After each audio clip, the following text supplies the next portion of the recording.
This is Duke University.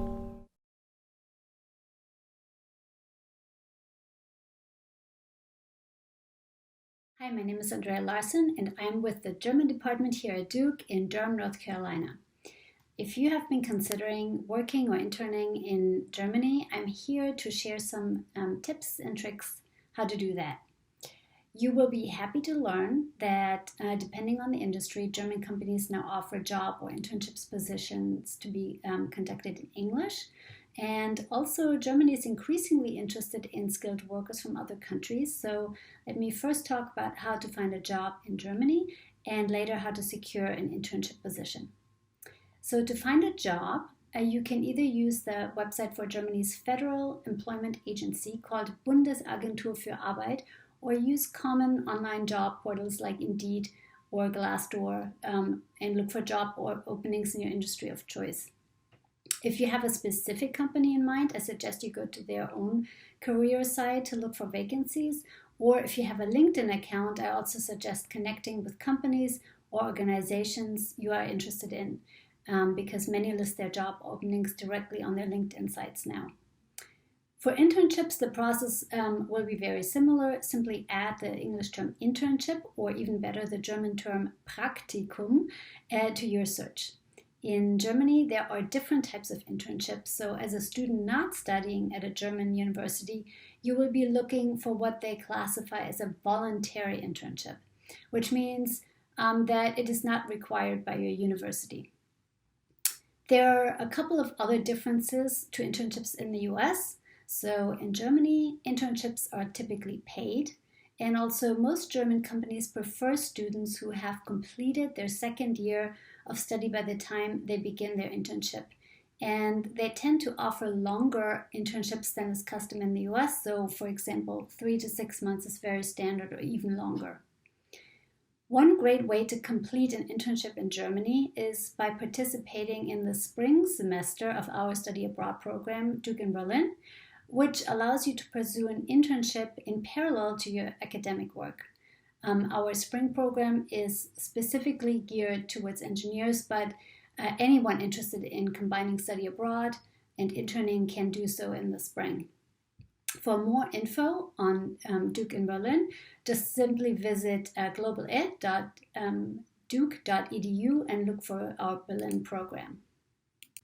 I already said earlier that several industries now offer jobs to be conducted in English, especially in the tech or engineering sector or in scientific research. Still, most companies and organizations prefer candidates with at least some German knowledge, if only to conduct basic communication and daily life like chatting over coffee.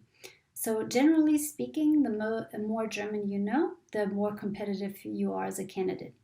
Some companies even specify what level of German they want in an intern. So to give one example, if a company is looking for a candidate with a B2 level of German, this means that you would have to have completed the 300 level German language course here at Duke by the time you start the internship.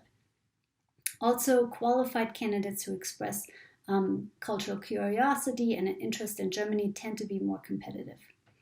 Another quick note on the job search. So German universities don't always offer the same majors as American universities do. So if you can find a good German equivalent to your major, just be particularly clear about what specific skills you have that fit the job description. Okay, so now you have browsed for jobs or internships and have identified some positions you wish to apply to. So you will need a cover letter and that's what Germans call a Motivationsschreiben. You will need your CV and occasionally a recommendation.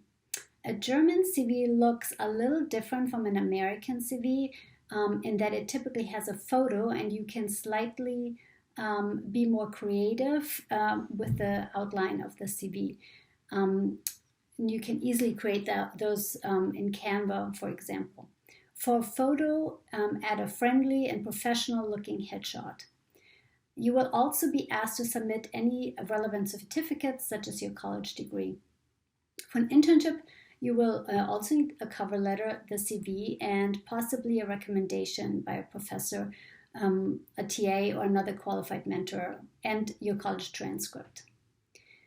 Once you've been offered a job, you have to apply for a work visa with the German consulate, which is responsible for your area of residence, which is your home address and not your Duke address.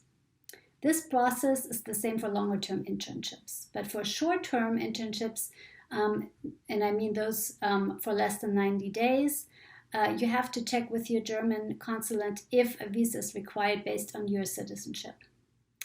Here's a fun fact. So once you have your university degree, you are eligible for the so-called EU Blue Card, which enables you to work in an EU member state, which includes Germany. Importantly, if you have a college degree but you don't have a job offer yet, you can also apply what's called an opportunity card, which allows you to enter Germany and begin your job search there. Inquire with your consulate for more info on the EU Blue Card and the Opportunity Card and for additional steps towards your career in Germany. Now, this was just a very brief overview about how you can work or intern in Germany, and we have lots of valuable resources listed about internships, research, and work in Germany on our website. Just go to german.duke.edu. If you have additional questions, you can also always reach out to me at andrea.larson@duke.edu. I'm here to help. Thanks for watching. Auf Wiedersehen.